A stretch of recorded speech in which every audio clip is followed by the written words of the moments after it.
Dude, this is great, man. I'm getting some kills. Thanks, Val. Appreciate it. You got all 9 chests already, so you're good. Podcast time, y'all. We're here with multiple servers being represented.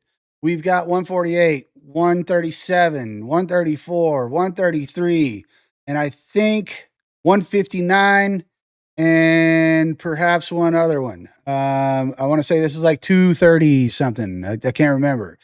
Anyway, we're going to be just talking generally about migration. Don't take any of this stuff for facts, because it's not. We're just talking about what we might have heard, what we think's going to happen. So call it a rumor, call it a suggestion, because maybe sometimes we're thinking, hey man, that guy would be a good fit over here or over there. So anyway, enjoy this podcast. Also check out the sponsors. I'm going to list them in the description. So let's get to this. See what these boys got to say about it.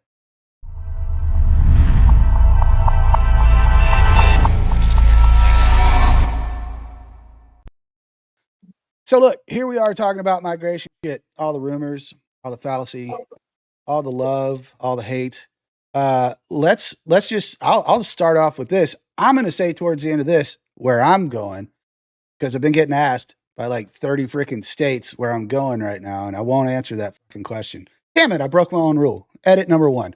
So anyway, so you guys tell me what you know. I'm thinking, and I'll kick this off. Okay, I'd be remiss if I didn't stop right here and tell you about a partner of swadetoob. LD Shop. They do top-ups. They have PlayStation, Xbox, mobile games, including the one that you're probably playing right now if you're watching this video, but also tons of others. You can see right here that it ranges anywhere from the 20% off to the 40% off. Not only that, they're trusted and legit. They have a 100 out of 100 trust score on Scam Advisor. So if you use the link down below, my registered users from that link also receive a 15% and a 5% off coupon. That'll save you up to $30. If you spend 80 USD in a month, next month you get $5 off. So you're getting reoccurring savings. Also, they have a Discord. So if you have any problems utilizing the service, there is a place you can go. All kinds of helpful stuff in here. So not only are they supporting your savings, they're supporting your gaming habit, which I think at this point we all have one, especially if you're watching my channel. You log into their website, create your own login, and then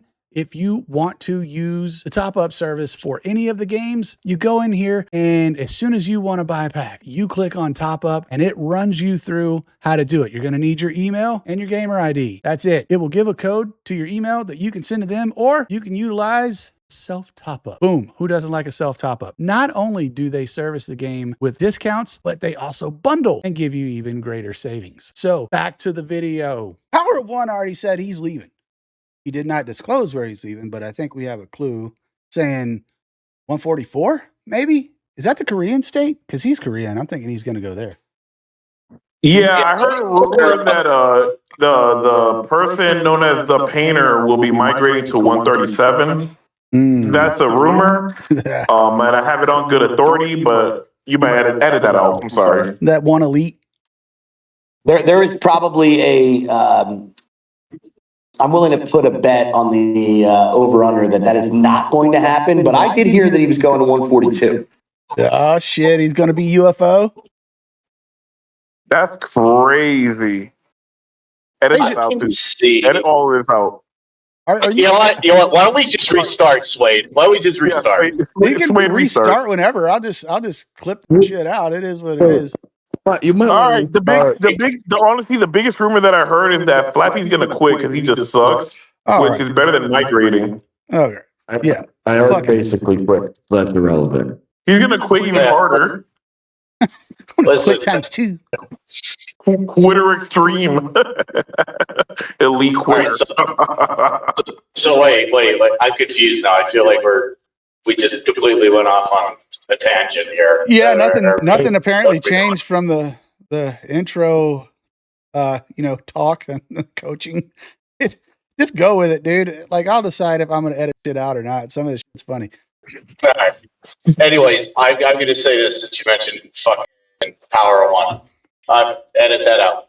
I'm going to say this since you mentioned Power of One. I can see him going to 144 because Isn't sometime there, and isn't he Korean as well? Dude, the other rumor is sometimes going to 133.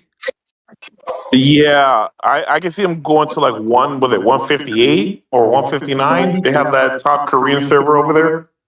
I heard rumor of that too. I just don't know what. I don't know. Like every server has its grouping in terms of like ethnicity, nationality. Like ours is bulk Chinese, but then we have Korean and we have the Americans too. I'd say our server is probably one half Asian. You did ruin that for the Americans by bringing in all those British people. So that is on you. Yeah, but I'd just say one half's Asian. We're like probably half Asian and half like European American. Yeah, that too. Actually, no, a lot of them quit actually at the end of season 1 in our server for some reason. I don't know why. Why would they? Yeah, I don't know. It's a question. Wow. They boarded the train to Quittertown. That's crazy. Yeah, but no, I mean, what's over in 142 for him, anyways? Like, not to rip on 142, but I feel like it. Well, it's a good server. Don't get me wrong. I just feel like it's it's past its glory days, so to speak. Well, 142. Why don't we hit this? I mean, sorry. Why don't we jump into this? So, if you don't mind, so for everybody to understand, so our migration assessment just came out, and we have been now grouped from 129. What is it through? I forget. I think 190. 190. Something like that. So after all, I find it very interesting. After all the debacle of limited servers or whatever it was called, our bracket did not receive any limitations. I think that's an interesting topic to jump into. Big thing. Yeah, a big thing of that was at the time that Titan had announced that he would join Aquosis at 166. And the devs obviously did everything they could to prevent that with the whole semi-open and open states. And now it seems like they're walking it back because of what? ... Tell me, what runs the world? Money? The same thing that got the painter back. Money. Oh, hold on. That's a good point. I don't think I wanna, paid you money to get back. I wanna throw this shit out there. So I did a video on the painter getting banned. Turns out he was trolling the fuck out of us whenever he said, "Hey, Swade, I've been banned." So I go through, I'm playing along, right? And next thing you know, it was just a mute. But as soon as he gets unmuted, they ban him instantly. So he legitimately got banned. What, for about a week? 4 days, something like that? Oh shit! They perma-banned me. I use that in quotations because obviously it's not permanent. But they perma-banned me from reset on Thursday until Monday. So what? So Friday.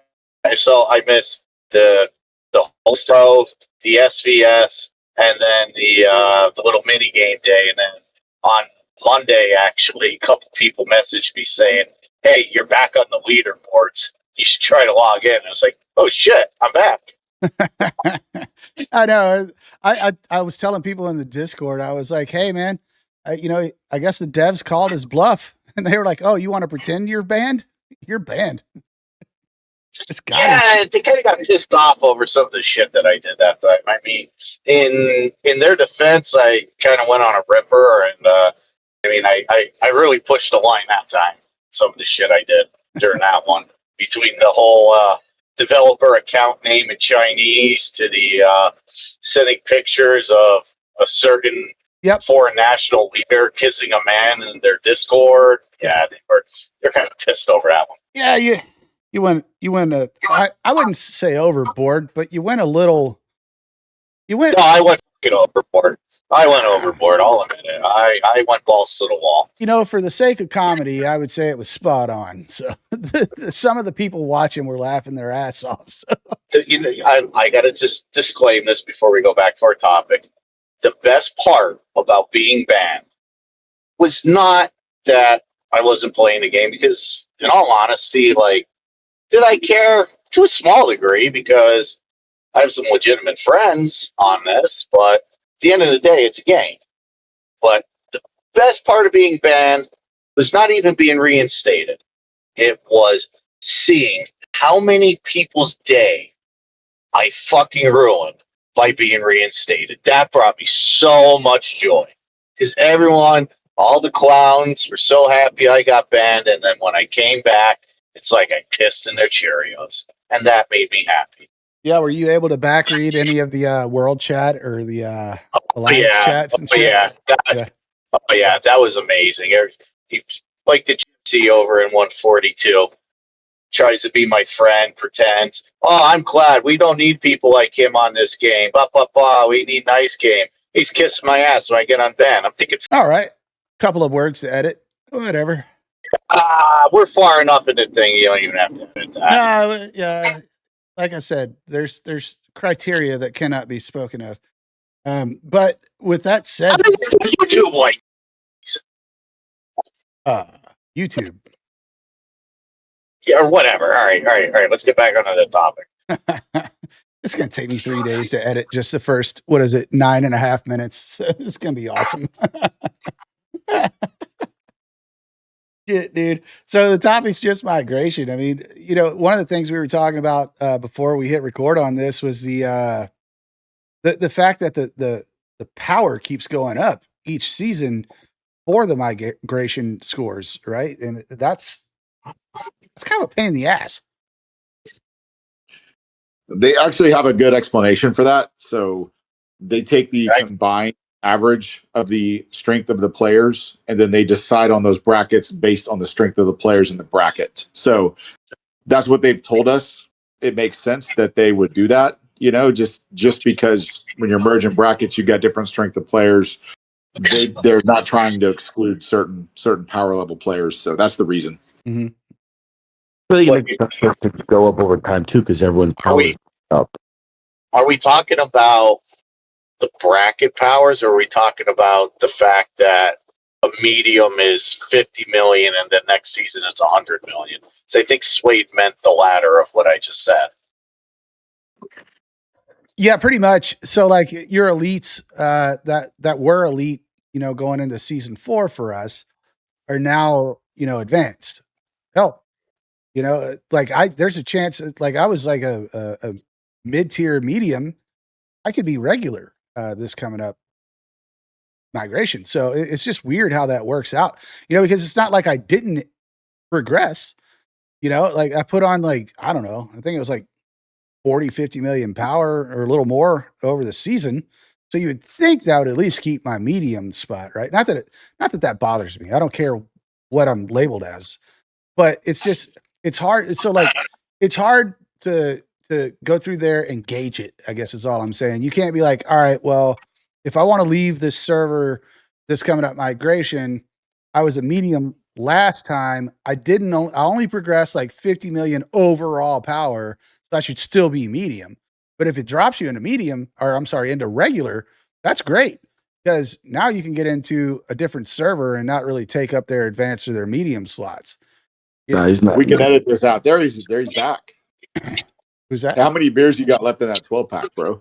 11. 11? Oh. Okay. Lightweight.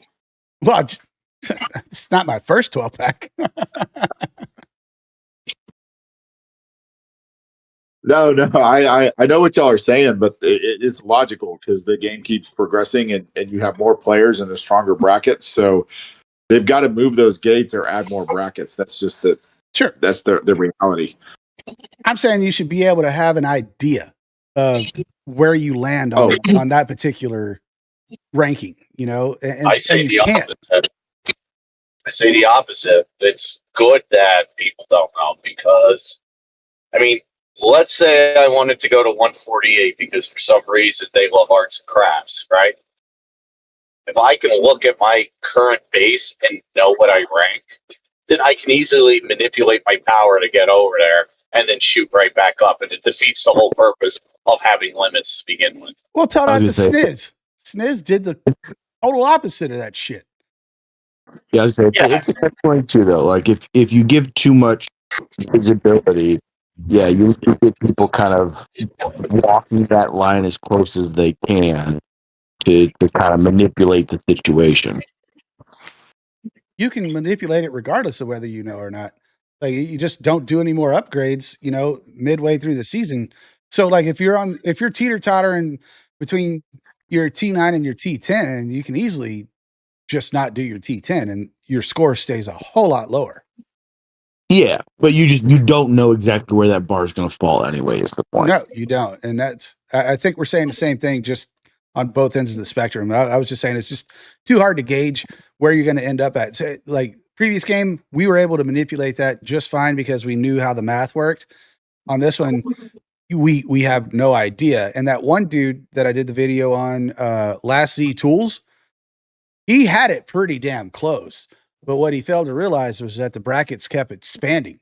And what I think he did was he put his math based on I want to say it was season 3 to season 4, but it was in the early servers, like the teens. And that's where his calculations were coming from the API files, I believe. And that only worked for his bracket up there in the teens and the double digits. You get into the 3-digit servers, and it was like so far off, it wasn't even funny. There's just no way around it. It's like they come up with it like the week of. What the hell does this all have to do with migration? It is part of migration. It is called ranking. I would like to tell Johnny that we love arts and crafts over at 148. So bring it. But we'll start a rumor of that and see how many demons I get. But they do need knitting and shit. It's fun. Exactly. But it's a topic I'm super passionate about, guys, because they're going to give us 4 days, right? And strong states, have a lot of applicants. And fortunately, on 148, we have some really talented people that have made an application system so we can go communicate with the community. But at the end of the day, you've got a large pool of people and you're getting a list and it's in different languages and you got to go back and translate it. And it's like a huge effort. And I've been trying to get the dev to understand that 4 days is not enough because you have so many people. And if you mess up, people get really upset and they think you're a horrible person because you forgot them. Right. So it's a lot to do it right and be respectful of the players who are investing and have interest in your state. So it's really hard, guys. It's frustrating. Can I give some advice? Tell everybody to fuck off. No. Legitimate advice. I'm not tuned up yet, so this is gentleman Johnny because I'm not tuned up. Here's an easy way to go about it. Whoever's handling migration, let's say even it's different people in different languages, right? Let's just say you got Chinese, Korean, Brazilian, and English, right? Have everyone write up their own list in their own language. What the people ranked at last time. Obviously, you guys know who is getting the picks, so to speak. Like, you communicate within the server and say, hey, AOD is going to have 1 elite and 1 advance. You guys have 2 advanced. These guys have 1 advance. Whatever. You already know how the spots are being divvied. All you do then is send it all to each other. Use AI, Chat GPT, whatever. I love Chat GPT. Use that and just explain to it and tell it, convert this all into my language and have those people communicate their new rankings and have it generate a whole new spreadsheet. There's your problem solved. And then that way you can go straight down it. Quick question. Did you say Brazilian as a language? Well, Portuguese, but right? Yeah, I know it's Portuguese, but I'm just saying, I was just thinking of like something oddball. So Brazilian. I think your idea is warranted and great, but it doesn't solve the social aspect of it, right? I mean, because people like apply and they don't give you any reason on why you should take them or what they're going to do for you, right? I mean. That's the hard part, right? Because you want to find people that are going to fit because there's nothing worse than intra-server drama. It's horrible, guys. No one likes it. No one wants to deal with it. So It's figuring out what players will fit and not disrupt your server culture. I'm going to give you a 2,000 plus year old saying, let the buyer beware. So if you take them, do your fucking homework. Let the record go. 148 rejected me. I'm so sorry. I'm so sorry. Don't worry. It wasn't me. It was testing because he's not here to defend himself. It was testing. Don't worry. And it was on the last day. See, I mean, to my point, right? I mean, it's really hard because you have so little time. So, apologies. It wasn't. No. So, but my point more there was to kind of follow up with that. Like, you've got so little time, but then also like on the flip side of it, being someone trying to migrate, like if you don't know where you're going before migration starts, a lot of times you're kind of rude. All those spots get taken up so fast. Yeah. I mean, guys, I migrated. Like I've migrated and I've managed a migration, and I'm doing another one right now. It's hard. Well, since we're talking about migration, I might as well discuss my own plans. And in regards to me and 134, I have to quote the movie Wolf of Wall Street. I ain't fucking leaving. I like it. I like you on 134. I think they like me too on 134. The fact that they all rallied behind me to get me back. He hit that damn dead spot.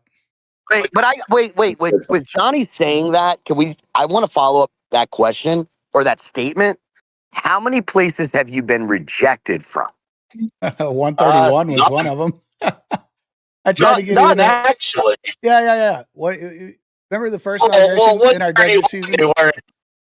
Yeah, that was the very first time when we were trying to get all the boys together on one server. Right. And then 131 got a little taste of me. Was it in voice chat or was it in world chat? I can't remember. It was the world chat with some of the shit that I was doing. Oh, no. It was in the migration chat before the migration even started. Oh, yeah. I do remember now. Yeah, I had so much fun in that thing. I think I got muted like 3 times in it. I really think you should apply 148, Painter. Like, I really do. I think we would enjoy the commentary that the testing are going to get. Dude, imagine like like if you recorded your Canyon Clash with that dude in it, it should be like the verbal comments coming out of his mouth, dude. It like if you had your own channel, if he said what he really wanted to say, it would be an instant like YouTube banment. Like they would just be like, "Yo, we can't talk like that around here." Shit would be awesome though. You go down in like flames and just be funny as fuck about it. I'm sorry, but I would say this is migration is very, very stressful. And I don't know who was just talking about it, but it is a really difficult process to go through.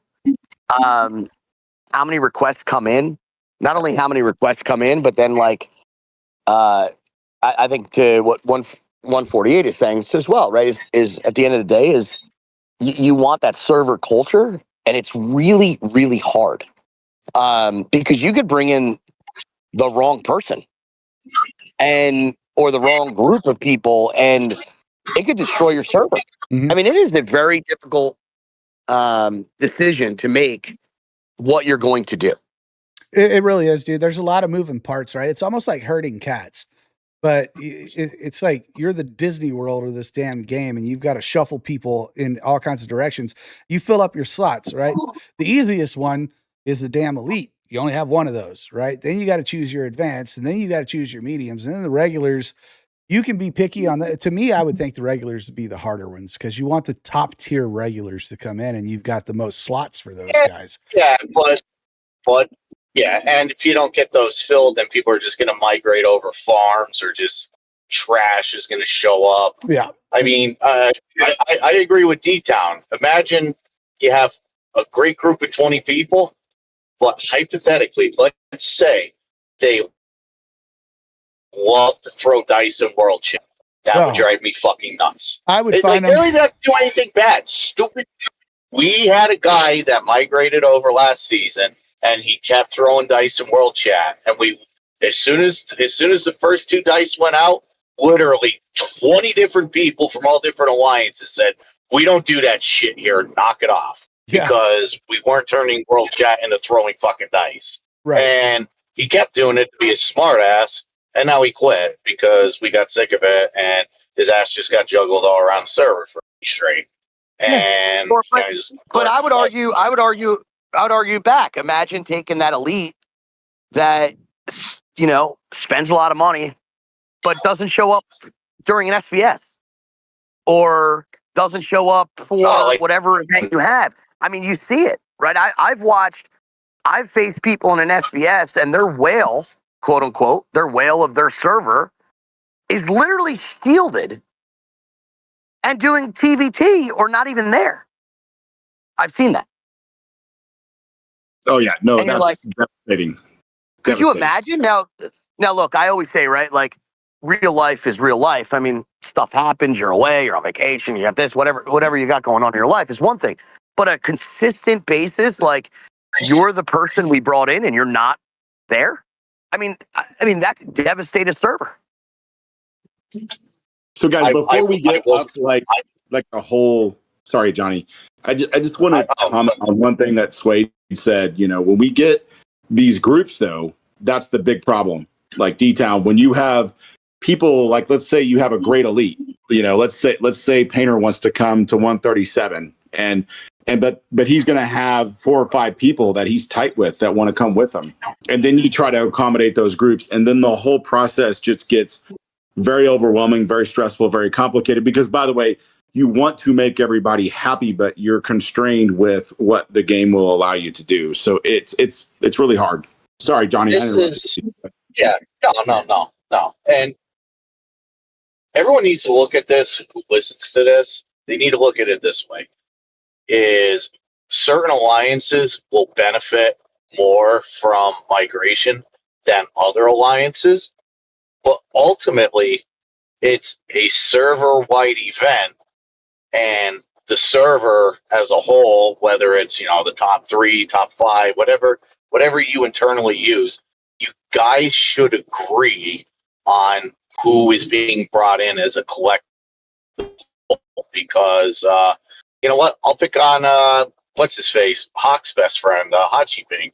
Best friends forever. They love each other. Anyways, if I don't like him, and I'm the leader of the second alliance, but Hawk does, you're already getting a heads up that there's going to be internal friction if you bring this guy over. So you should probably reassess whether or not you're going to bring this individual over. Us in 134, I'll flat out say what we did. There was a bulk of them in 130, and there was a bulk of them in 136, right?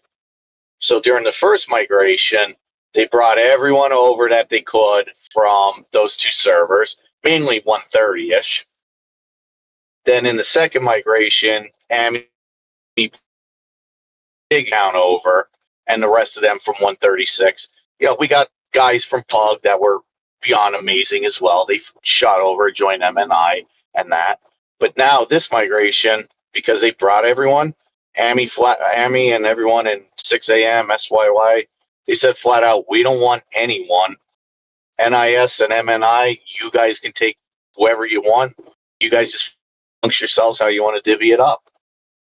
And I will say our server looked at that as a very holistic server-wide thing. Like 6 a.m. wasn't looking to get stronger than everyone else. They actually wanted to bolster the other alliances since they took a lot of people in the last 2 migrations. They flat out said, we don't want anyone. We don't have any picks. You guys choose who you want. That's a badass move, in my opinion. I mean, that's in my opinion, that's very respectful to people to say, hey, like, we know we took a shitload the last 2 seasons, but we have a very great server now. We want to focus on you guys now. And that's why, circle it back, that's why I said that migration's a server-wide event. and there should be a server-wide consensus on it. We agree. So I would say that at 137, what we have done is we've allowed the elite. So whoever, we've talked through the elite, and then we say, all right, the elite can decide where they want to go. I mean, it's their decision, right? They've earned that slot, right, for whatever reason. And we let them go where they want to go. And then we allocate out to the alliances the other slots, including the advanced or the mediums, whatever it might be. But at the end of the day, right now we allow the elite to do what the elite wants to do. Ultimately, because I've always been of the belief that it's really for example, if I was to migrate tomorrow, let's just say I was going to migrate and I was going to go to, I don't know, I'm going to go to 134. I'm not, but let's just say I was going to go to 134. Where would I want to go? So I want to be able to say, like, I think there's also when you reach that elite status, you may want to play with a certain group of players that are also quote unquote investing, whether it's time or money. Let's be clear. You kind of want to be with people of like mind. Again, not saying that I would, if I was going to 134, not saying I'd go to, what's it called now? 6 a.m. I'm not saying I would go there. I'm just using the example that if I want to go there, I want to choose to go there. Deep down, like you're spot on. And I've migrated as the elite, right? And, when I decided to migrate to 148, there were certain people that had to go with me. Like I wasn't going without Ren and Seaward, and Seaward wasn't advanced, right? So then you have these social contingencies that go along with that elite. But by the way, had they told me I had to go to another alliance, I'd probably be on 137 now or something, right? I mean, there's you. They messed up, man. They messed up. I wish they told you no. Wish they told you no. We'd have some fun, but I love seeing you guys. Your crew over there is really respectful and a lot of fun to play with. So y'all are doing a great job. Appreciate you, man. Look, outside of the game, we've got a shit ton of fun in the Discord and doing stuff like this too. So it's like, does it matter that we're in different servers? Not so much, but it's still fun to be on the same server. I will say that with the elite, I'm actually to a slight degree, I kind of disagree with it because I get it. The elite's coming over, you should pick where he wants, but maybe it's because it's the way we do it. Is, for example, like NIS will go and try to find the elite that will cutting out really like bad. They're not out recruiting Jenny. He gone. Well, no, I'm here. I can hear it. You can hear us. Oh, I didn't hear you. Go ahead, Johnny. Finish. All right. My point is that NIS will find an elite that wants to go to NIS, and we may recruit that elite specifically because NIS needs extra help. So then if that elite goes and joins and then says, oh, I don't want to join them anymore, I want to go to 6 a.m., to be honest, they're probably just going to deny them. Because the way I look at it, and I feel like some of my other server people look at it this way too, is you said that you wanted to join specifically NIS to us. We accepted you on the premise that you were going there. Now you reneged on that promise now that you're here. And obviously things happen where, like, let's say I join and, I'll pick on myself and, I join Suede server and the alliance I was supposed to go at, I always constantly fight with everyone. All right, me leaving then and then going somewhere else does make sense. That's excusable. But just joining and then deciding where you go after the fact, we're not too cool on that. No, I get that. But hold on, I get that. But I guess the million-dollar question is...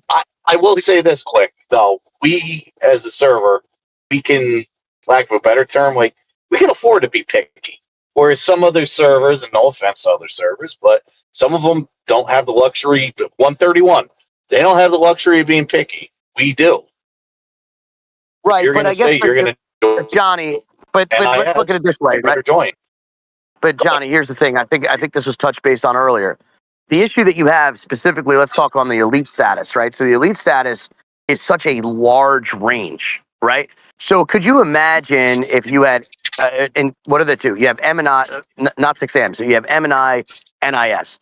So if you have M and I and NIS are both claiming, hey, I have an elite, and you get one, right? Which one how do you decide on which one to take? Oh, we already have that decided. What is it? I'll tell you how we have it decided. Is push comes to shove. If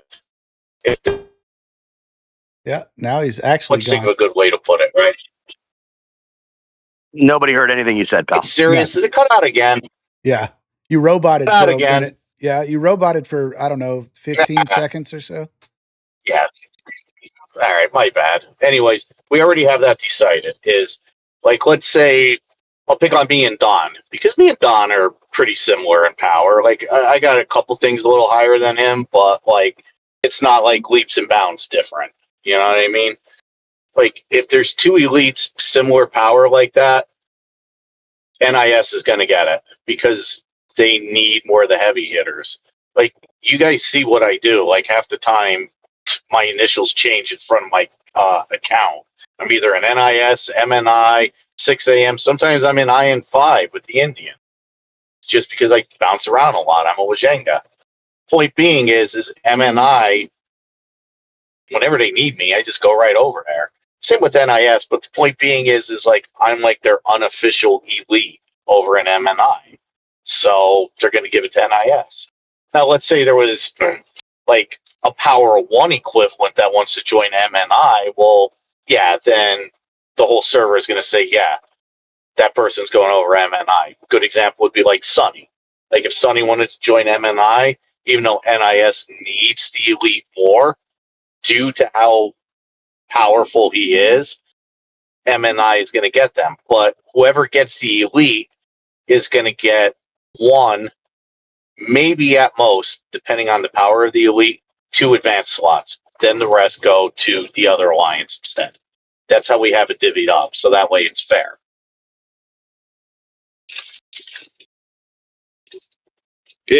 There's no right answer. I mean, like, AOD is not taking an advanced player this migration because we've gotten the elites because that's where they want to come.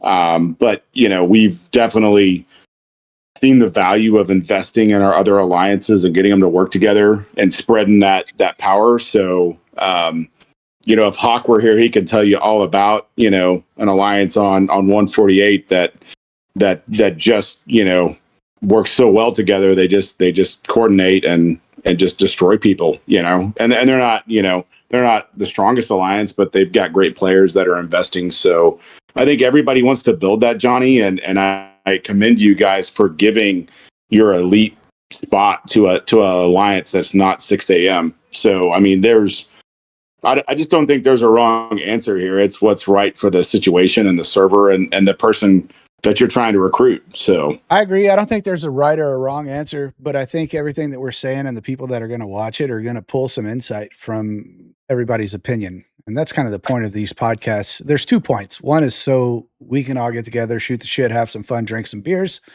And then other people get to listen and probably do the same thing because these things tend to go on for an hour, hour and a half. So they're going to sit down with some popcorn and a drink and get after it. But the whole migration point or topic of this thing is to discuss this kind of stuff. The rumor thing is fun. So if you got any of those, throw them out because we've all got our people that we suspect are doing something and won't tell anybody. But other than that, dude, to build the perfect server, I like how 134 is doing it because they don't need all the elites in one alliance. And picking on 133 here for a second, all of those elites are going to one alliance, BXB, right? So like every time there's an elite, they go there. They take probably 2 advanced and they'll spread the other advanced out to, 2 other alliances, but that's it. That's how it's been the last 2 seasons.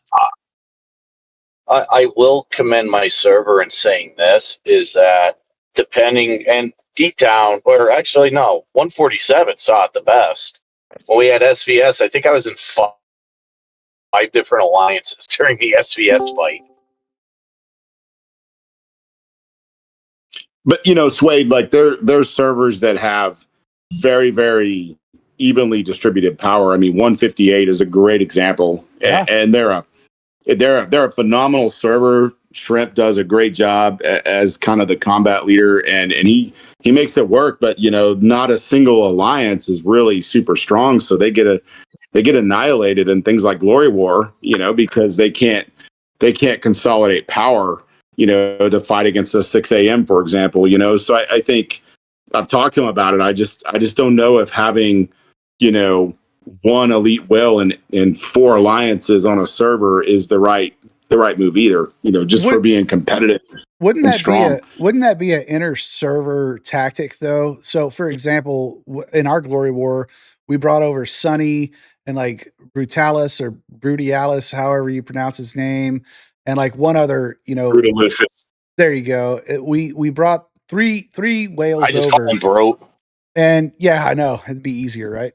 But anyway, we brought those 3 over into our server, or not our server, our alliance, and we still had other alliances TP around the corner method and help us fight. But once the nuke goes off, it's up to your TP game. If you can TP in fast enough, close to the AC, then yeah, you can stand a chance on defense. But if you can't, and the offense gets in there, it's over. There's nothing you can do. The march times are just atrocious to be able to get in there unless you're already planning on the other team, coming in. So like, sure, you want to keep, getting back to the point. If you want to keep all your elites into one alliance, during most of the week or whatever, and then they they join in on your alliance to help you win the Glory Wars, that's a different story. Like Johnny was saying, he moves around wherever he's needed. So it's But do you think that's okay though? Because I've had people, because I've done that, right? I mean, I went and helped DOA recently, and I played the Warlord, right? But I honestly walked away from it though, and I told the guys, I was like, y'all had this without me. Like you could have done this on your own, but they wanted us. Sometimes you need reassurance. Yeah, I get it. There's nothing wrong with that. But, It's one thing you're in the top alliance in your server, and you give reassurance to another alliance in your server. You're already doing leaps and bounds better than, like, let's say 139, where the whole state sucks. So no harm, no foul. I appreciate the comments. I mean, That was also a shot at my homie Jay Fulio in the chat. Well, we want to make sure that all the alliances know it's one server at the end of the day, right? But the problem is the dev makes a lot of alliance events, and they create that conflict, and it's tough to balance out and manage. Sorry, we're talking about migration. We're getting off on Glory War and server balance, but it's okay. It's okay. Yeah. It's a natural progression.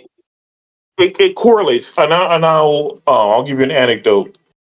I was in 135, and for a long time we were the top alliance, and we played the politic game. You cut out too. And at the end of the day, a lot of the shit backfired. We're the ones that brought in Jedi before they went into that group went over to 147. We were focused on ourselves, not the state.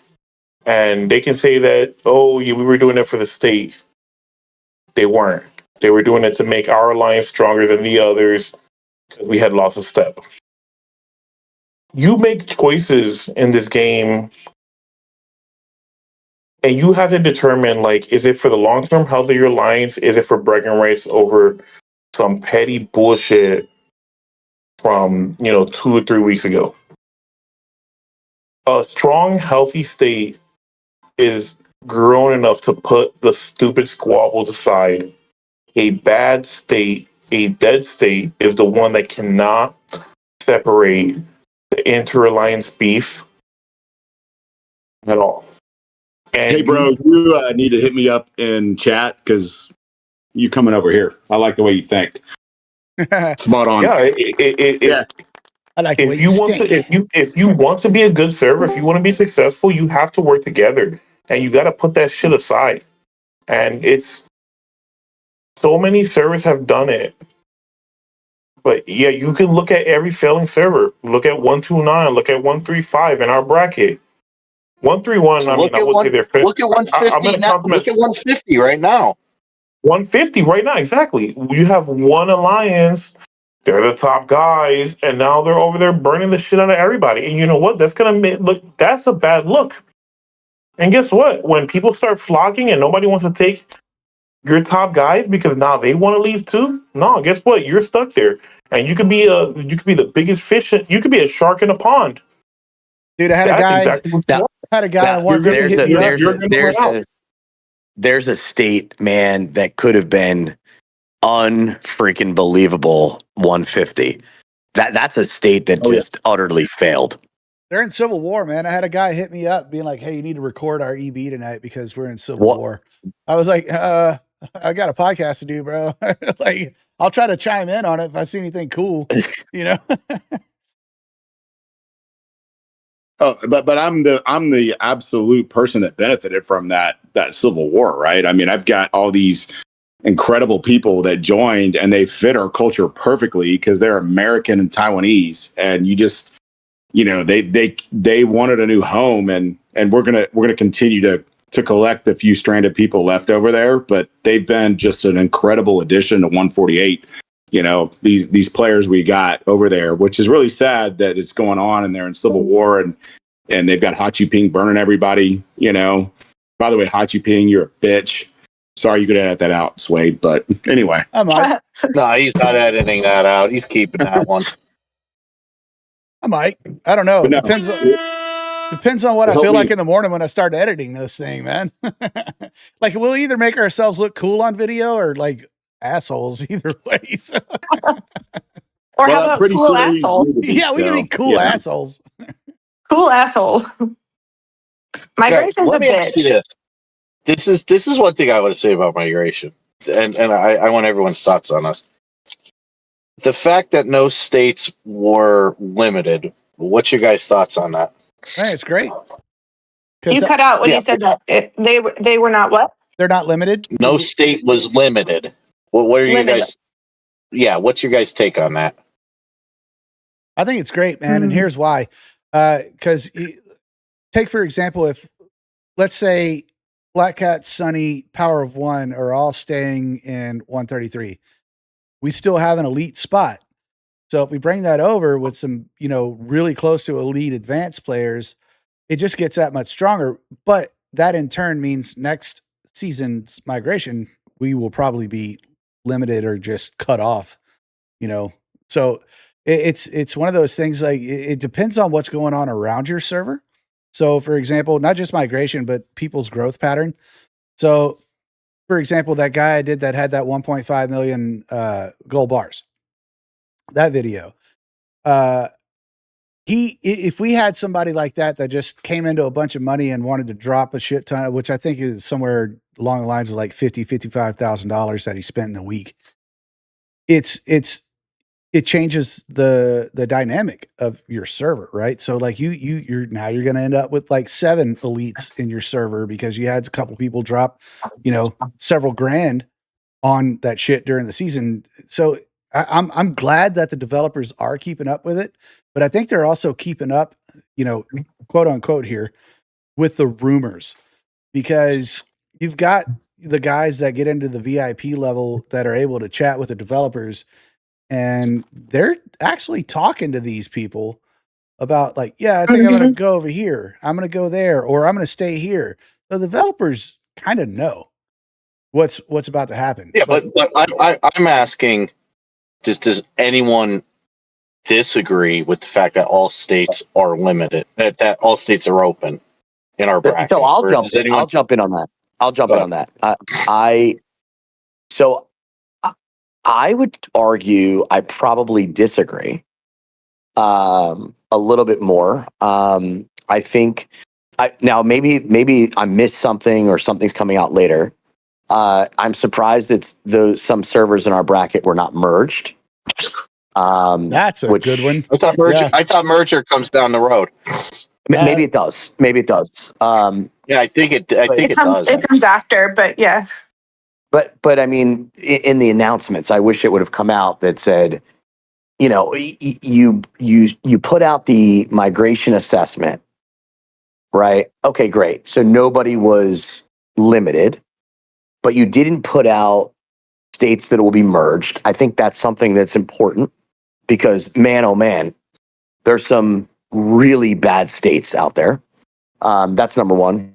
I agree, Swade, with you, but I also believe in competition, and I think that the way that the devs have set it up with regular, medium, advanced, and elite, I think maybe in our bracket there's also a super elite, because it's really interesting what's about to happen in our bracket. So if you look at our bracket, if I'm not mistaken, I believe our bracket has like 6 of the top 50 players, maybe more. Maybe it's like 12 of the top 50 players Yeah, I think are going to be within our bracket, right? And what's interesting about that is there is a difference between that super elite, which I've always said is like there is a super elite, there's elite, which are very different, right? And so, again, I'm not saying that you should be limited to that. I just think that there's an argument to be made within our bracket, which is why I was surprised that there wasn't more limitations, because like our bracket is pretty legit if you think about like what is coming down the path. I'm fortunate. I've had to face 2 of these guys in Canyon back-to-back weeks, and So what is the argument man.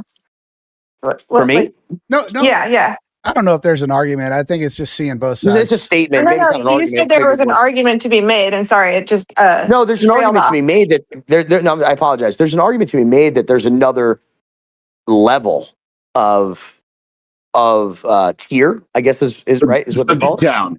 Like, let me interrupt you. I've been create a fifth tier. having this conversation with my butler support now for 2 weeks. And the really challenging problem, and everybody wants to talk about balance, right? But now we have players that, let's just talk 3v3 arena that are 1/6, G, and they're in the same bracket as someone who's 4G, right? So the top servers, when they're recruiting an elite, they're looking for that someone north of 3G, right? And stronger than you and me, D. And then it kind of tears down from there. And not that a lot of servers would love a 2.2 or 2.5G player, but they're in the same bracket as someone who is 1/6, who's a EX person that has just understandably spent a lot of money to get there. And that whole group of players is now stranded to a much smaller server bracket. So I'm in agreement with you. And I told them that they need a super elite and they need an elite or an advanced plus, right? Where there's 1 or 2 players in that 1/6 to 2/2 range, right? For that medium bracket player, because there's a lot of good players out there and you can't take them, because if you've got 1 elite, you're going to take the strongest player you can find. I would argue. I got an idea. Wait, really quick. Let me take this quick. I got an idea.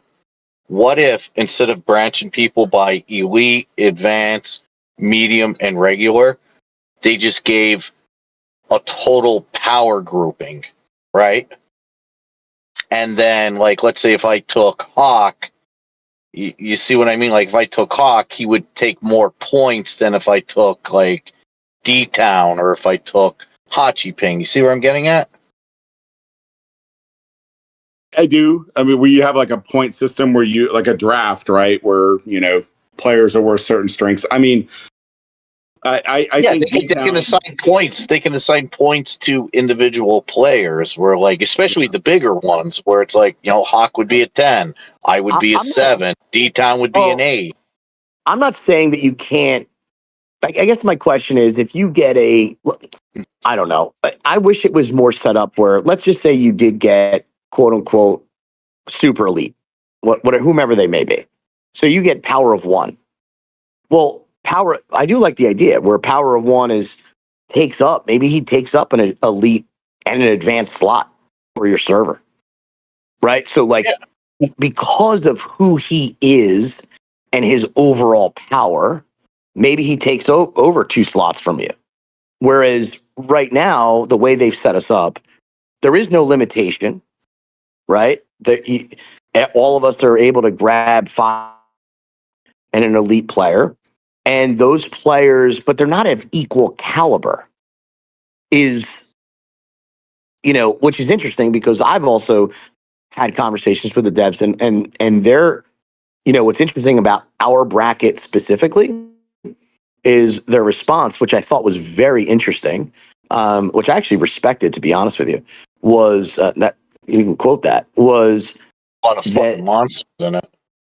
which is crazy, is that they said that if within the bracket, it is still obtainable. We are all competitive, which I thought was weird. Not all of us are, but the majority of the servers have the ability to be competitive within the bracket. Now, they must have another plan. That's why I'm wondering about the merger thing, because clearly, I mean, you can just call out a server. 145 has 0 chance. With all due respect, if you're on 145, get out. But you have 0 chance. Yeah, but I will say this, like, I actually think what they're doing in no states being limited and everything is good, because maybe they'll take a state like 129 and merge it with 134. We get more like active blood, but it's nothing extremely powerful. And we could still be competitive against 148 to the point that we're not completely overpowering any other state if a state like ours ended up sucking up another server that's a lot weaker. Like same with your server, same with even 140, even 147. Pretend nobody's leaving. If they merged 131 with 147, like that's good for 147. It's good for the people in 131, and 147 is not going to be an ultimate powerhouse because of the types of players and the competitiveness we have within the bracket. But Johnny, you're spot on. But they're merging dead states with dead states, because I came from a now dead state, and my friends in 151. I'm sorry that you're dead now. You can't compete. They're going to take them and merge them with another state. That's horrible that everyone's left, and then expect it to emerge as a good state. I agree with you. We merge a dead state with a medium state, like. You take a 151 and merge it with a 152, right? That's got strong players, smart players, and then you might elevate it. But their strategy is to merge dead states with dead states to become mega dead states, and it's wrong. Well, and sometimes in these dead states, it's not necessarily, I mean, they base it off of numbers, right? But it doesn't necessarily mean that there are players in those states who aren't super active and strong. It's just based off numbers. Like if you have all these people migrating out of these states, then yeah, you're going to lose those numbers. It's dead as hell. But you might merge 2 dead states and have still like a small amount of really strong players who are active, who, in theory. Here's the point. If you're getting merged, it's because you're getting the shit stomped out of you. So how does merging shit with like not it's as because shitty everyone shit? migrated out of those states. It's not because everyone stopped the shit out of I get that. But it only takes you also one have to player. take into account the social aspect of this game. People fight with each other and then they get all dramatic and they leave. You know what I mean? You're missing my point. My point is this. Merging states is to help the states that are failing. How does putting shit on top of shit make it better? Boom. Yeah, I was I completely agree with you, and that's exactly what I thought about too. So I was in 268, and 268 was a very strong state, but it didn't have any mega whales. And 268 kind of died out due to whatever drama, social problems that they had, and they merged it with 282, I believe, or 282, and it was another dead state, just like that. And they merged together, and they are rebuilding. It looks on the surface like shit on a shingle. I'm going to pick on 131. What's better because they're actually still active. Correct me if I'm wrong. Like they're still pretty active, right? 2 alliances. Yeah. 3 actually, but like it's not enough. Yeah. But what I'm saying is this does it help 131 and all those people who are active to merge with 129 or 134? Listen, and I want to interject on that because I do know that story. So they merged them with, I want to say 141, right? Where the game fucked up was they allowed the big, like 131 was actually kind of pumped that they were merging with 141 because of their number 1 alliance was actually kind of big. They had some badass players in there. Where the game fucked them over was it forced them to merge. So now 141 is in 131. The whole fucking number 1 alliance left in a day, just gone. They migrated out. That's fucked up. Exactly what I was going to say. The state merger lines up too close with migration. People have already made up their mind that they're going to leave by the time merger happens. It doesn't work. Yeah, if they're going to force merge, they should not let them leave. My point is you merge them with states that aren't going to have a big exit, like lack of a better term, established states. 134, 137, 148. You merge them with already stable states that aren't going to have that. Yeah, and then those lower people can grow. They can participate more. That state is better, but it's not overpowered. Like if you merged 148 and 134, like that would just be completely fucking unfair. Well, I like give that. 120, give 129 to 134, give 131 to 137. You got the 136 to 148. Do you see what I mean? But Johnny, if 148 and 134 merged, would you jump over to AOD to hang with me? What's up, man? Just if. I don't know. I mean, my Chinese are kind of degenerates like me. I'm just saying. Dude, my Chinese are really cool too. I'm just telling you, they're all Taiwanese. No, they're not cool. They're degenerates like me. Just they're lovable, and it took me a long time to realize that they're just. Did you just call yourself lovable? Indirectly, they are lovable. Indirectly, I'm just saying. By the way, I'd love to give Katniss the time to talk. I'd love to hear Katniss talk. Hello, Katniss. How are you? Katniss was 131, homie. She is also a mod in the Discord. And where did you migrate to out of 131, Katniss? Fucking 143. Okay. And where are you at now? Because they took our whole line. Aren't they shit? Unfortunately, still at 143. I got you. But Katniss is a Texan like us. She is. Yes. Yep. Shout out Texas. Yep. Anyways, hey, what do you guys think of? Well, hang on, Johnny. Really quick. What was it? What was our old bracket? I don't remember because that was like 7 beers ago now.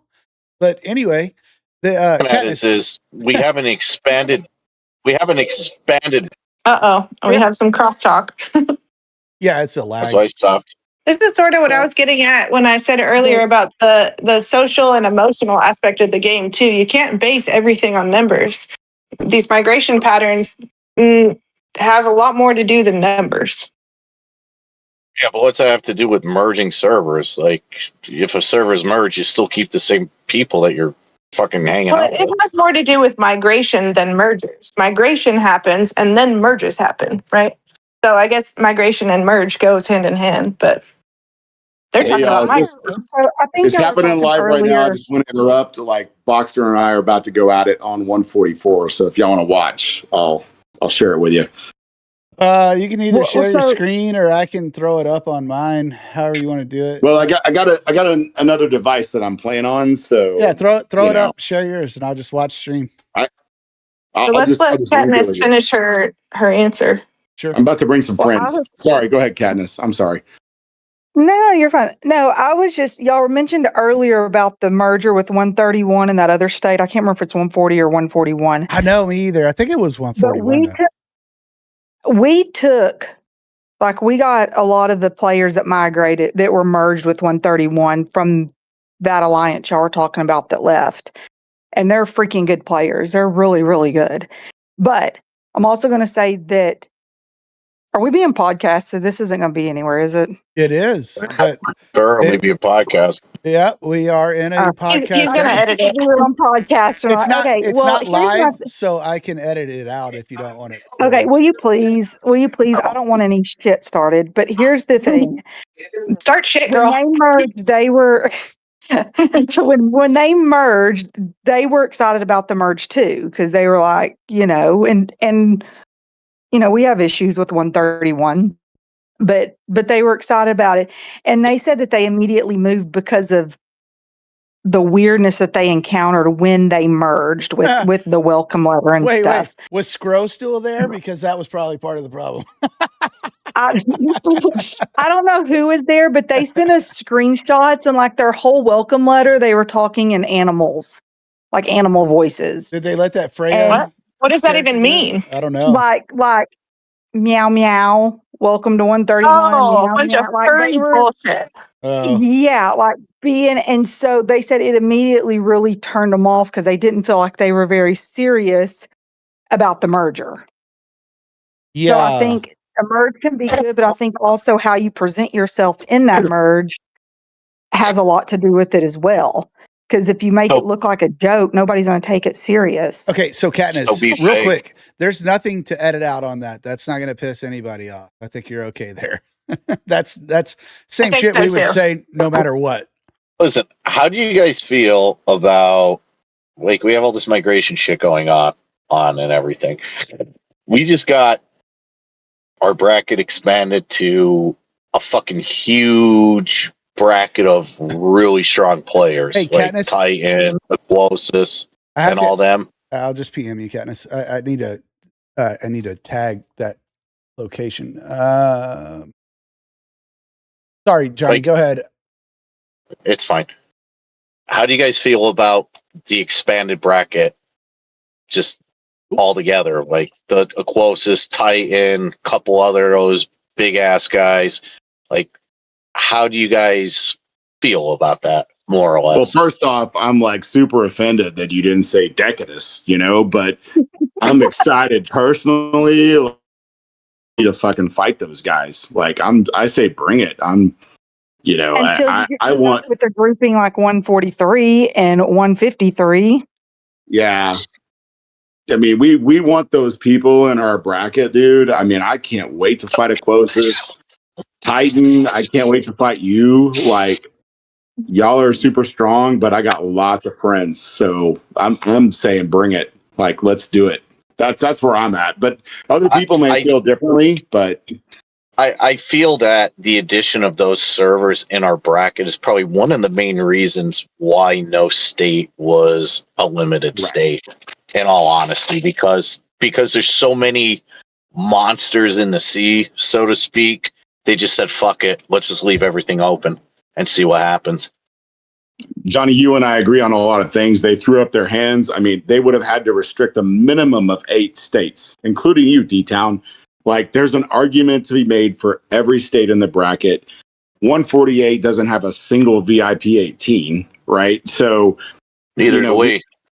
Correct, but we have super strong states. So, what difference does it make? The power of the players we're bringing in, does one extra elite make a difference? Yes, but we're already thriving, and you can't restrict one and not restrict all 8. We count 8 that probably an argument could be made to restrict them. So I think the devs threw their hands up and said, well, we're just going to let them all recruit and see who recruits the best, So I agree see it like 100%, to be honest. I actually agree with that. I actually think that the next round, postseason 5, will be different. But I do agree with you that, because if it were me, I probably would have put my hands in the air too and said, "The hell with it! Just let them battle it out for a season, and we'll relook at this later." Honestly, I actually, but I think what I was saying was, I actually am not disappointed that we weren't limited. I just wish we would know more early. ahead of time. Yeah. Does that make sense? I think Listen, it. I mean, we're a month away from migration, and we don't know scores. We're a month away from migration, and I mean, you guys are done just like us, right? Like we have nothing to do right now, literally. No, and Right? It's so boring. and there's no tools to manage it, right? So once again, I open up with this, right? You're literally trying to communicate with people, and everybody is anxious because it's a big deal, right? Especially if you have money in your game and you want to be with a strong state, so, and you have a limited spot. So it is.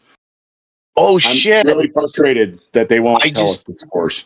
It's a position that people get into because a lot of people want to really quick. I don't want to forget this. be quick. I Then just had an idea. Well, yeah, I just had an idea. What if they open up before migration, like you guys help me out. I'll explain it, and then you tell me what I'm trying to explain. What if they open up like an interested little thing where I can say, hey, I'm interested in applying to your server, and it's ran by the game. You know what I mean? So then that way everyone who's interested in joining D-Towns 137, for example, they can go to the capital, click, and then say, hey, they're interested, and then the game would just kind of break them down from highest power to lowest power. You see where I'm getting at? And then that way but we don't really have a say in making things like that. Yeah, you don't have to fuck around or recruit or do all these games behind the scene. Like D-Town could just click on his capital. He can say, oh, Hawk's interested, Power One's interested, Johnny's interested, and he could just see all and reach out to them. You see what I'm saying? No more it's fucking a Excel total sheets money and problem. Yeah, Google but sheets. we don't really have the power to make those sorts of changes in the game like that. What do you They're not mean? going to go develop it because Most of us sorry, reach out. Johnny. Most of us, I was going to say, most of us talk to the developers who are on this podcast. We can easily suggest, but we can easily suggest that. Have they ever done anything that you guys said? I'm just curious. Yeah, you can blame me for the mythic shit. My bad. What about the mythic shit? That was my thing, that they should create red items and red items, red gear, red heroes, and now we have the Super Awakened red heroes. That was my idea. So you suggested that to them and they did it? Yeah, that's why we have red weapons and red heroes. And I have screenshots from when I told them about it, that's because everyone was gold. But the point being is I just know. Regardless, that's cool. Regardless, that's a whole different convo, and I don't want to steer from this. D-Town, you're dealing D-Town. What I'm here. Let me ask D-Town this. D-Town, did you hear what I suggested? Quick. Yes, I did. Absolutely. Yep. Do you think that would help you, since you're, and we had this on a different podcast about the presidencies and how each server does them. You're basically permanent president right now. Would that help you for migration purposes if that was something that could be implemented? Oh yeah, I mean, I think if you had anything that you can have an interested party instead of waking up in the morning to 92 messages from people, would be a lot easier than trying to respond. Because to the point earlier, I feel really bad that I don't get back to certain people. It's overwhelming. I hate it. So Johnny, I figured something like that. No state has to guess, and if it's listed by power level, you just keep. You know what I mean? You just go from the top and scroll all the way to the bottom, and then Johnny, that way. God, hold on, dude. I work for a software company. By the way, you're 100% right. It'd be amazing. I've been asking for exactly what you are, but who's going to pay for it, right? I mean, does it make them any more money? Probably not. They're only worried about the bottom line. Right. They're not going to do it, dude. I'm just telling you. I don't disagree with you, and I've been telling them that it's all I want them to do is just release scores earlier, and then I can manage it at that point. But dude, they're not going to build an interface for us. It's no. I mean, they changed the way that capital buffs used to be distributed, and it went from only the president appointing the people to those slots. Remember, now it goes to the thing where you can apply and you can set, criterias. You can walk certain positions but keep other ones open. Point I'm getting at is, how hard is it for them to just have one more little subface section that you can click over as the president, vice president, and first lady, and then just see people, migration interest list or whatever the fuck they want to call it, and it just has them ranked by power, top to bottom, and that's it, and with a little button to message, where I can then click on it as the vice president and say, "Hey, I saw that you clicked that you were interested in our server. Do you want to talk about it?"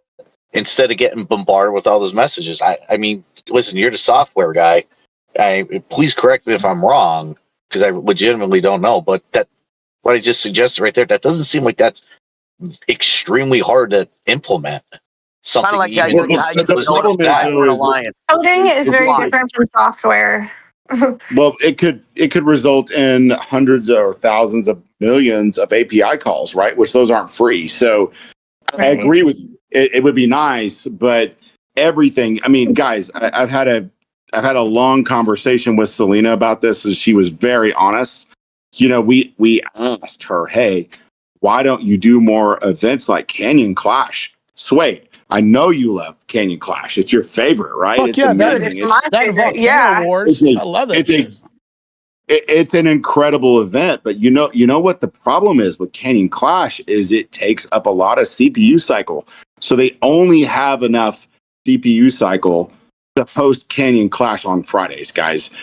And for them to go compute cycles, they're doing it in the cloud, probably Alibaba, because they're in China, right? We all know that.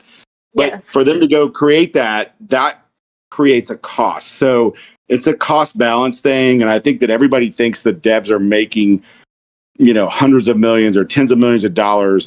I don't know, guys. No. What they're doing is very, very high overhead and requires a lot of compute to handle all of these calls that we're doing every time you touch your mobile device. The compute also All right, takes let up me real ask you estate this. too, so they Wait, have let to him finish, buy let him finish. property. Let me ask you, since you just mentioned that, is it really a lot of computing costs? Like, let's say they were to add another buff to the Capitol, right? Yeah. Like, you're the, Secretary of Intelligence. Let's just say they made that as a new buff, right? How much is that expense-wise to the developers? Can I Like, answer to me, that? that seems... That's I wish I like, could answer that, but it's not free. I'll tell you that. It's not free. Oh, it's definitely not, because think about it this way. Like right now, just judging out the followers that they have on like Discord and Facebook Listen, and shit, I let's got an call it a even better million. idea. What if we just don't even discuss the cost, because fuck them. This is what we want as players who spend money in the game.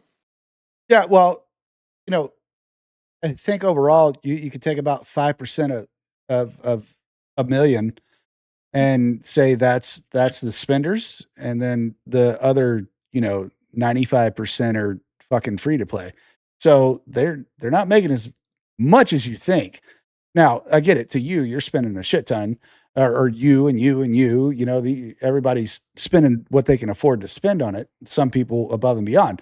My point is to add in more computing power means more real estate. If they don't already have a fucking huge ass plot of land or some sort of warehouse where they can stack servers and all this shit out there, Fuck they can't do it, because think about it this way. If you had a server set up in your house just to run you and 100 people, it would work fine. But if all 100 people logged in at the same time and try to utilize your server, it would bog down so fucking bad. So when they have these events like Canyon Clash, SVS, and things like that, it fucking kills all it. right, I think Johnny, we're please. all completely like. I'm not suggesting any of that. All I'm saying is that there's just a fucking button that the president can see anyone who's interested in applying to their fucking server. It's completely nothing with Canyon Clash or anything We else. already Any have crazy that. event. It's when there's merger, you can apply for a state. I mean, I you're understand missing what you're you're saying. missing the point. the point is yeah, I know that you can apply to the state. What I'm saying is that people can automatically let them know that they're interested. So then that way But you're not chasing. you didn't let me Let me finish. just fit. I'm trying to. I'm trying. How Okay. can you finish my idea? Okay, like this is what I'm trying to get at. How can you finish my idea? So my idea is simplistic. I was Is going that to agree with you, Johnny. yes, I was but going to still say let me we express already my have. idea because we're talking about. Well, This is you what I'm keep cutting getting at. everyone else off. So Jesus Christ. I was All going to right. say the button already exists. So yes, it would be a very real So possibility to there's a put it button that I can beforehand. so there's a button I can click right now that will automatically notify D-Town in 137 that I am interested in his server and that he can click somewhere on the game, not his PMs, to see that Johnny is interested in joining 137 because that is my proposal. Is something that is easy for people that Did you get down on one are knee? interested in going to a server that they can see who is interested in coming there. That D-Town can see out of all these people, he can read through the list and he can see players that he knows or have dealt with and say, all right, I don't want them. I do want them. And he is able to contact them. I It's an propose that they easy way make this to button recruit. called Johnny's knee, and it'll make you get down on one knee to Well, propose. well, I don't know. I mean, I'm trying to ask you, like, trying to finish my idea here. Like, I just think it would be We very helpful. understand your idea. At that point, though, Yeah, so why are we talking about computing power and fucking game clash? Like, Because you and literally literally say asked like how that's a much button. more it would take, and we were trying to Yeah, explain to you. you're It takes a asking lot about more. you're asking about the software and the fucking all this stuff, and people started answering your question. But like, Yeah, yeah, we it Can we understand doesn't. what It your agree? doesn't. original question Can, is. How is can we Canyon agree at Clash the very even least? We remote? just need scores earlier. That's it. We How, just need how, scores how- earlier. That's it. yeah, I was just gonna say, how does Canyon Clash and the presidential buff being applied? Like, they're two different things in terms of the amount it's gonna take. I'm not suggesting that they create a whole brand new event. It's, Just stuff that's very minimal that can help servers I will go tell and you. just Hold on, organize Johnny. themselves better. I will tell you. The common denominator, like the common ground here, is just to say we need scores earlier. Somebody just said it. yeah, that was Jay Like, Fulio. I was going Yeah, to agree with that that too it's was because so easy. Let me just tell you right now, it would be so much easier. You can. All right, look, like I can say yes, I'm going to be an elite. I have no doubt in my mind. Zero chance I'm shocked that I'm a medium. I could Okay, feel it. but I can feel it, right? But the reality is, it's like it's not really those people. It's those advanced that are on the cusp of elite, or those mediums that are on the cusp of advanced. Those regulars on the mediums. So, like it would be amazing to know earlier what you have, because when you're allocating slots, or you're even talking to somebody, you could talk to anybody you want, right?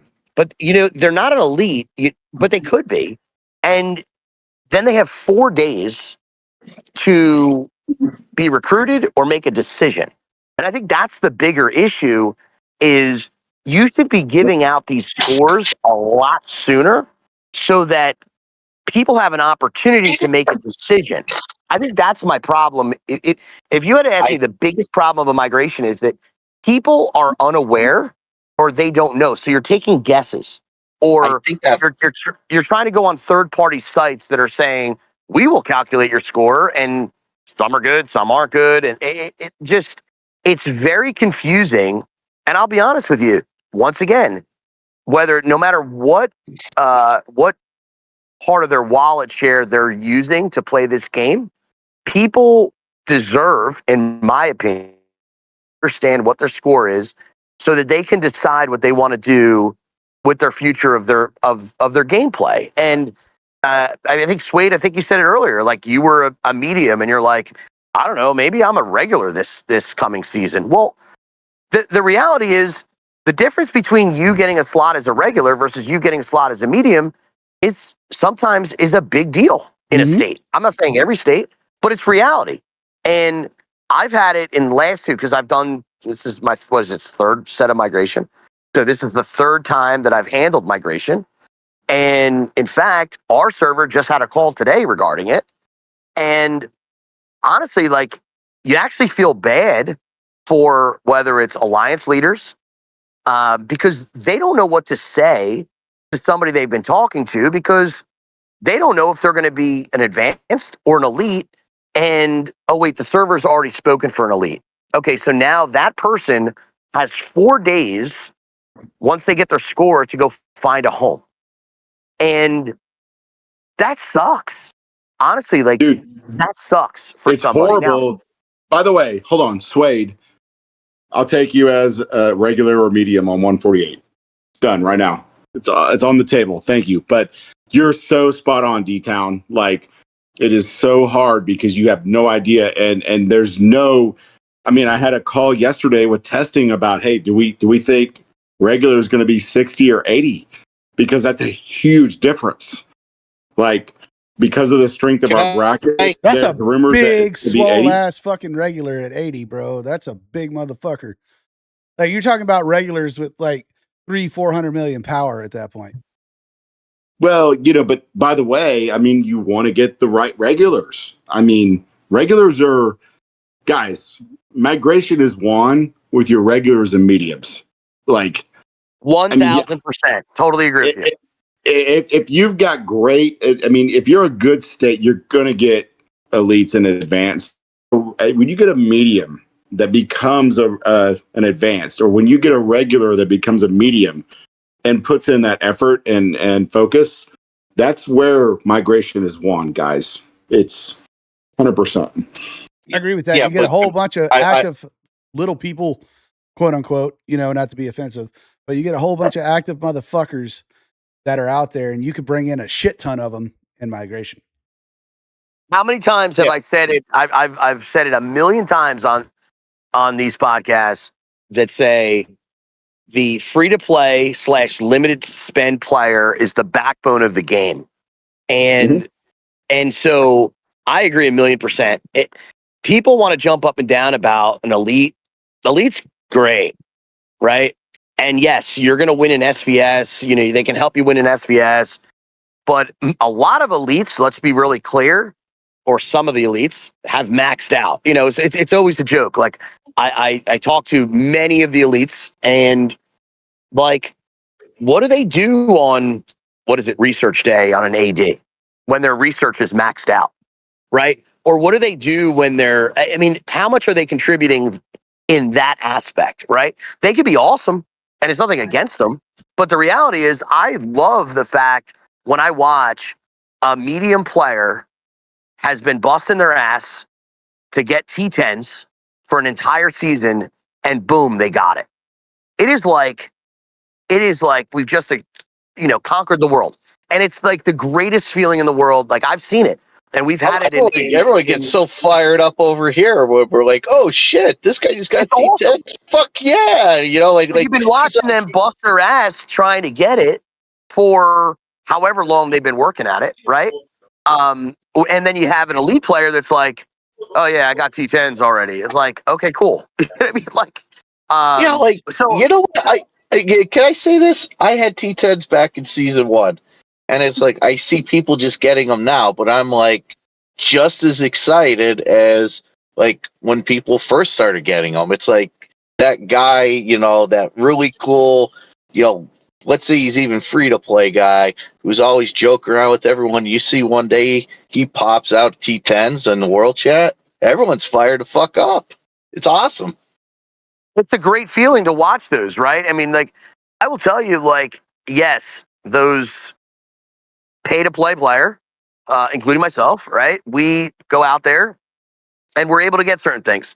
But when you go watch that limited spend player work their ass off to get a T10 or complete something, whatever it is, or get a destroyer, right? A simple thing is a destroyer now, right? And you're like, oh my God, they got destroyer. This is amazing, right? It's like such a big deal rather than, I think it was a bigger deal when they got a destroyer than when I got Destroyer X, right? I was more pumped for them than I was for myself, or the alliance was for me. Does that make sense?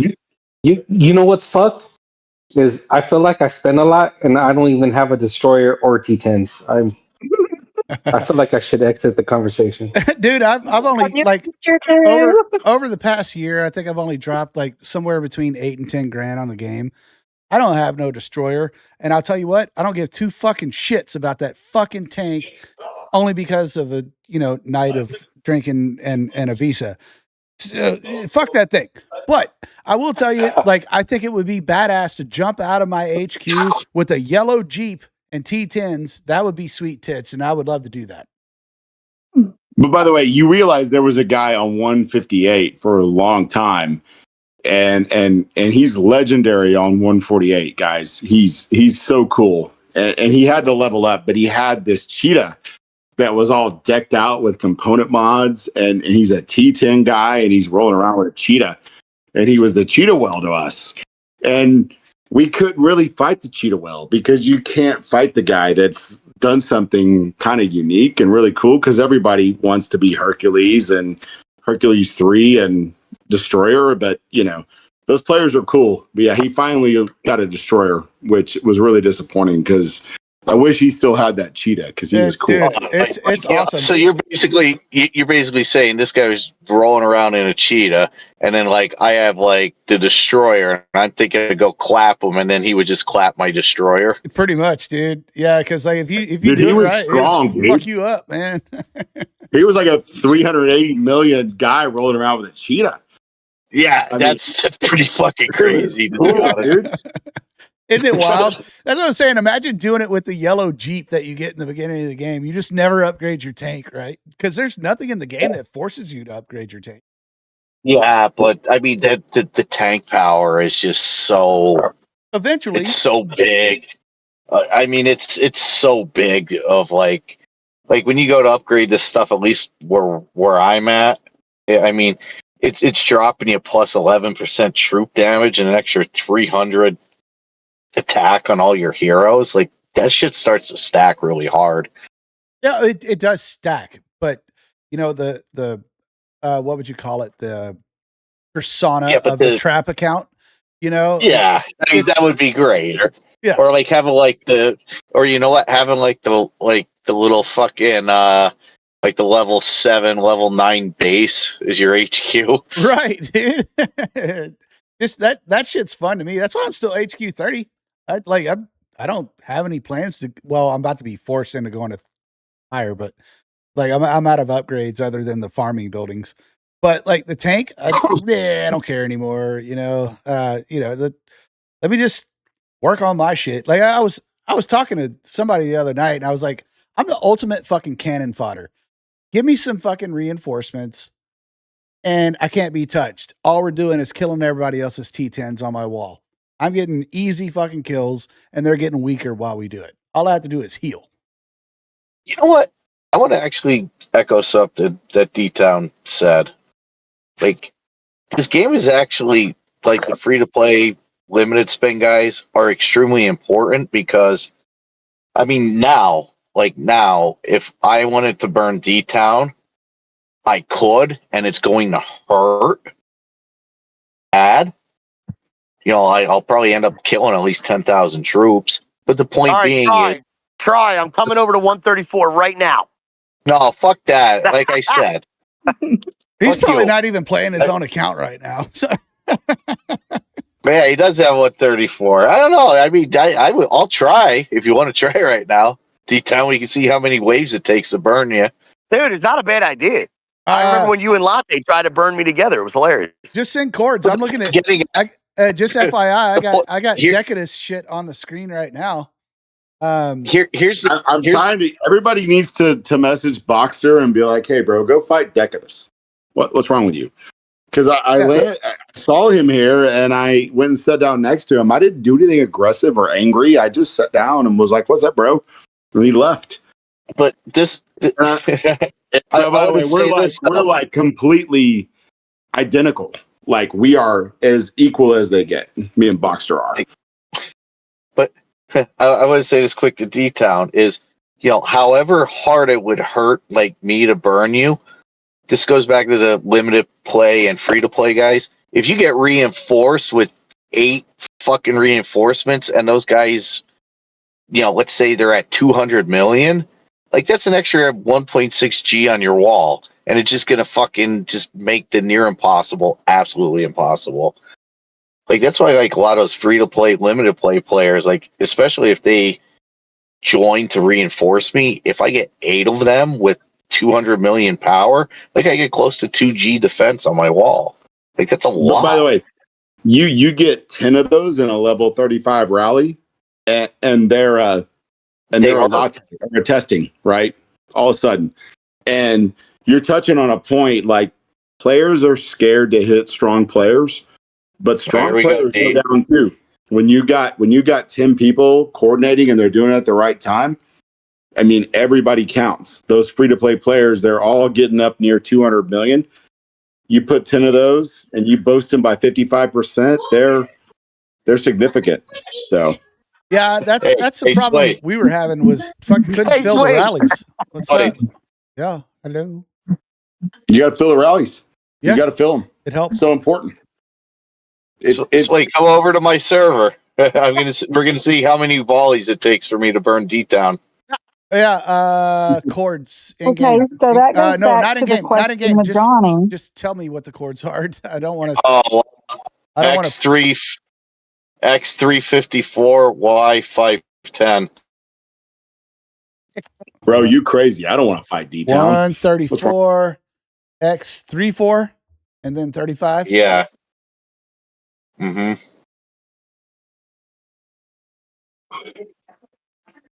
No, I put in the wrong shit, I guess. Say it one more time. X is what? X is 354. Oh. Y is 510. Ah, man, I heard everything wrong. Okay. On the way. Got you on screen. You gonna try to solo burn D-Town, bro? Yeah, we're gonna see how many volleys it takes. It's gonna take a lot. Hold on, I want to watch this too. Hey, message that to me, Painter. Give me Lokes. 356X, 512Y. No reinforcements. Dude, did you tell your homies not to reinforce you, Painter? Because they will when they. Yeah, I did. No. Hey, sorry, what was the Y again? How many 510? How many hits it takes? Yeah, how many hits it takes me to be able to fucking damage D-Town? I'm looking right now. Between the two, let's see. All right, here we go. 3, 2, 1, go. You better see. You're not gonna get it. There's no fucking way. You couldn't even. We're gonna see how many. We're gonna see how many hits it takes.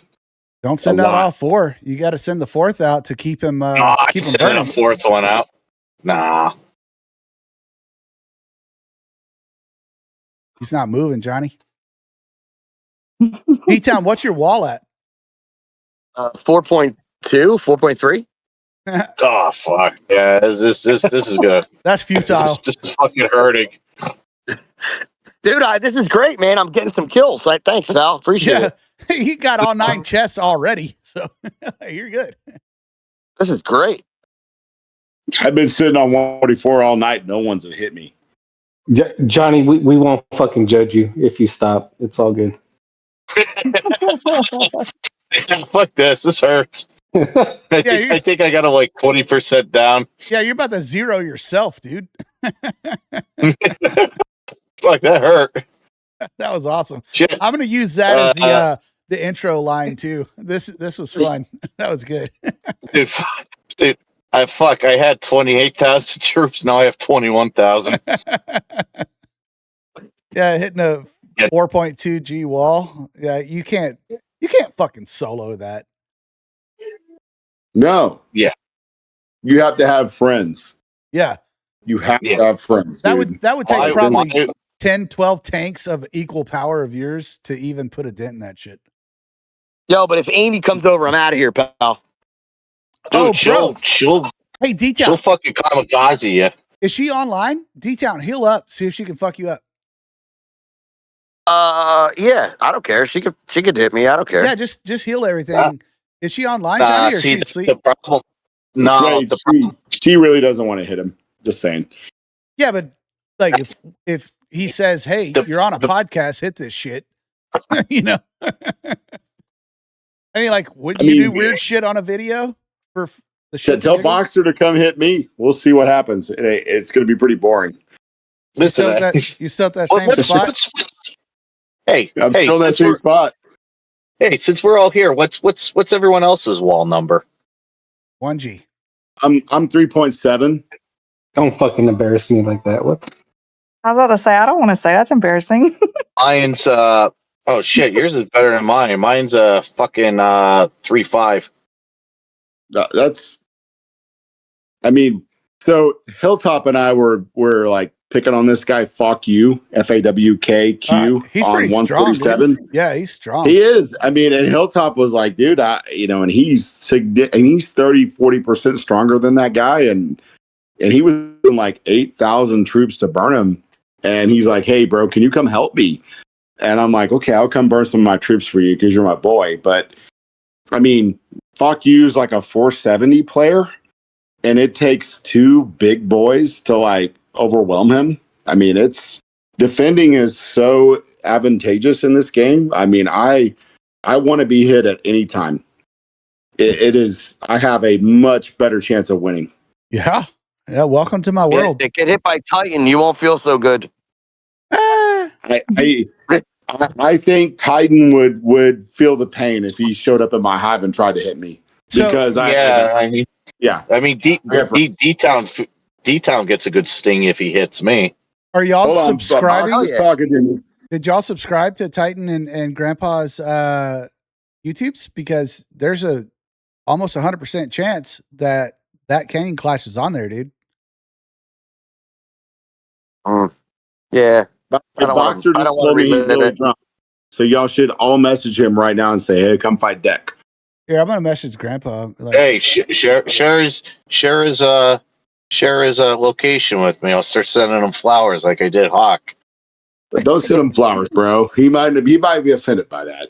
But yeah, I'll just send him one and be like, why don't you fight him, pussy? Dude, hold on, I'm gonna get Hawk on here, guys. Johnny lost like almost 7,600 troops. Oh, dude, that hurt. Yeah, that hurt. You would kill fucking. I would seriously injure 148 troops a year. As I look at the one, I seriously injured 148 troops a year, and it only cost me fucking 1,000 of mine to do that. Like, you can literally sit there with auto heal and then just fucking drink it. You said your wall's 4.7? 3.7. 4.2. No, I'm not that big. I'm 4.2. 4.2. All right. Yeah, I'm 3.5. Holy shit. Yeah, that hurt bad. You didn't even put a dent in that shit, man. I was gonna advise you not to do it, but you seem destined on doing it.